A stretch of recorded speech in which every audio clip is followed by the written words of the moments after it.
Paul Pierce, a Boston Celtics legend and now an analyst, featured on the countdown in the show The Jump.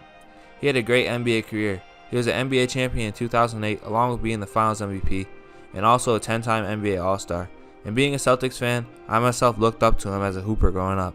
But I feel like the truth, as he has been coined, is often false.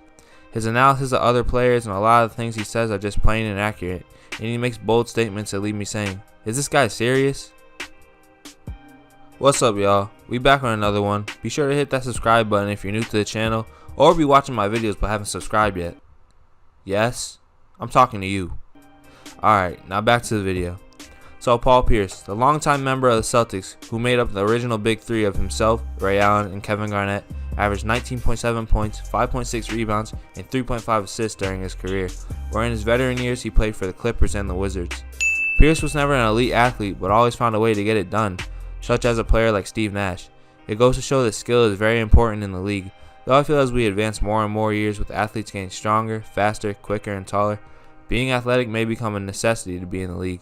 Unless you are run off of ball screens like Curry or Clay, or pulling up from half court, Pierce was an elite shot maker. He knew how to create his own space, when to rise up for his shot, shoot over defenders, even though he didn't have that much lift, and just really had the will to get a bucket when they needed, and especially in clutch time, which is why he is known as the truth.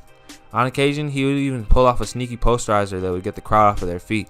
As I stated before, I was a Celtics fan, as I still am, and I didn't believe there was a bigger Pierce fan than me. I had the jerseys, bobbleheads, and when I played 2K I was always forcing it with him on the Celtics. But now, let's fast forward to Paul Pierce's post-career, after signing a ceremonial contract to retire with the Boston Celtics.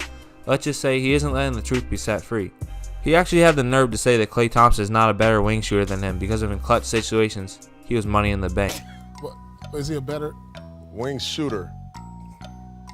It's okay, you can say yeah. I'm gonna say no.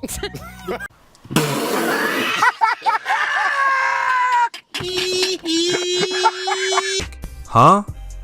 I do not know what Paul Pierce is smoking on, but that must be some strong cannabis, I'll tell you that. Yeah, he was clutch, but so isn't Klay.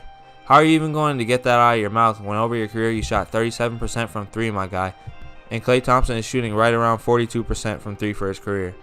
Not to add, he runs off screens with mastery and moves without the ball on the wing, nothing like Paul Pierce could ever do if he dreamed it. Pierce was an elite wing, do not get me wrong, but he was way more ball dominant and the shot was never as butter.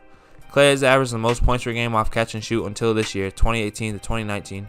He is second behind Steph Curry, and he's still averaging 9.4 points per game off catch and shoot. Klay Thompson also averaged 7 3-point attempts per game to Paul Pierce's 4.3 for his career. You tell me who is more of a threat running that wing. He also said on The Jump that the reason you see all these kids doing the step back is because I pioneered it. The Euro step from Ginobili, the Paul Pierce step back. Come on now, everybody knows that. Yes. Hold on, man.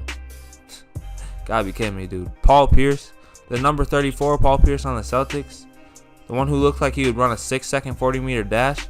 He is definitely getting his step back off back in the day because of his great feel for the game, but I'm telling you now, nobody has seen him do a step back and went outside saying, oh yeah, let me work on my step back to get it as slow as Paul Pierce is. We're out here doing step backs like Harden, not Pierce.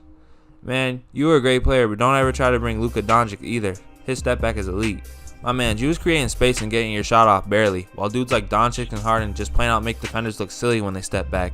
Paul Pierce also responded to when Steve Kerr said that Luka is already an all-star in his first year, by saying he is not. Now this one wasn't completely out of pocket by Paul Pierce, as the Mavericks are the second worst team in the West, though Luka is averaging 21 points, 7.5 rebounds, and 5.7 assists as a rookie. Definitely a stat sheet stuffer, and only behind, in my opinion, Trae Young for Rookie of the Year. But he is already more skilled than you, and the comparison is very easy to make. They both stand at 6'7" and aren't athletic, but Luka skill-wise is obviously better than Pierce, everywhere besides shooting.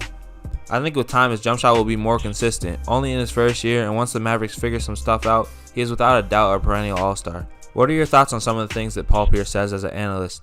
Has it altered your opinions on the truth? Let me know down below in the comment section, and be sure to share the video if you enjoyed, like, and subscribe. Until next time, peace.